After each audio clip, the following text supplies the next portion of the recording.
Today is January 24, 2024. Bumalik na ulit kami sa pag-occupational therapy ni Marcosed. Kung nakafollow kayo sa akin, huminto kami ng pag-OT last August 2023 dahil sa hindi ko mabalance ang aking schedule at may personal reasons ako kung bakit ako umalis doon sa occupational therapy center ng anak ko. Kahit na hindi kami nag-OT last year, sinisigurado kong nag-follow through at home kami ng occupational activities dito sa bahay namin. So ngayon, bumalik ulit kami at nanibago yung anak ko kasi minsan-minsan ko lang kasi din siya nilalabas sa bahay at eto nga, nanibago siya sa kanyang occupational therapy center. Nanibago siya sa mga therapist, panibagong lugar, panibagong therapist. After kong ihatid yung anak ko dito sa second floor ng kung saan mag-therapy session ng anak ko ng occupational therapy, umalis agad ako. Masakit sa dibdib na nakikita ko yung anak ko na umiiyak at humihingi ng tulong na kailangan niya ako. Pero kailangan ko siyang iwan kasi walang mangyayari sa isang oras na yon, bayad yon, at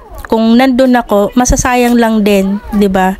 As usual, dahil matagal-tagal na rin ulit siyang di nakapag-OT, so 30 minutes siyang nag-iiyak ayon dito sa report journal ng anak ko. After 30 minutes, nakapaglaro na rin siya sa kanyang therapist. Balitaan ko kayo sa 11 session ng OT ng anak ko.